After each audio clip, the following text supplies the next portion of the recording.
Sovereign gold bond का जिक्र किया था कि एक अच्छा तरीका हो सकता है, टैक्सेशन फ्रेंडली तरीका है सोने में निवेश का।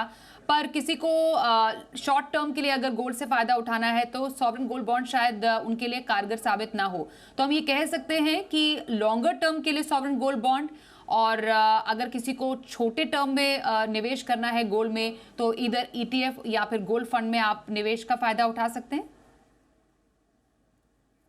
जी, इस बात में बिल्कुल एग्री करता हूँ। देखिए, जैसा मैंने पहले भी कहा था कि सॉवरेन गोल्ड बॉन्ड जो है वो बहुत ही एफिशिएंट एक इन्वेस्टमेंट व्हीकल है गोल्ड में इन्वेस्ट करने की। उसके बहुत सारे फायदे हैं।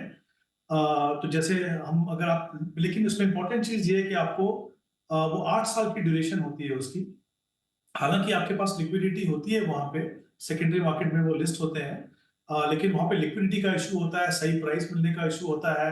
ऑब्वियसली टैक्सेशन डिफरेंट होता है क्योंकि सॉवरेन गोल्ड बॉन्ड को अगर आप 8 साल तक होल्ड करते हैं, तो वहाँ पे आपको बिल्कुल भी कैपिटल गेन टैक्स नहीं देना है।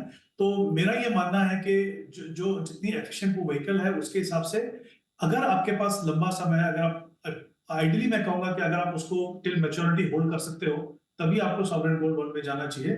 क्योंकि जो सेकेंडरी मार्केट की जो लिस्टिंग होती है, वो इतनी एफिशिएंट नहीं है, both in terms of liquidity और प्राइसिंग। तो अगर आपको शॉर्ट टर्म के लिए इन्वेस्ट करना है और आपको पेपर फॉर्म में इन्वेस्ट करना है, तो बिल्कुल सही है। आई थिंक गोल्ड ईटीएफ अच्छे हो सकते हैं। अगर आपके पास डीमैट अकाउंट नहीं है, तो जैसे मैंने कहा कि जो गोल्ड सेविंग फंड्स हैं, उनको उनको आप देख सकते हो, अगर आपको प्योर गोल्ड में इन्वेस्ट करना है। ऑब्वियसली उसके अलावा भी और ऑप्शंस हैं, बट वो शॉर्ट टर्म की ऑप्शंस नहीं है यहाँ पे। तो शॉर्ट टर्म में अगर आपको करना है, तो ये दोनों ऑप्शंस सॉवरेन गोल्ड बॉन्ड से बेहतर है।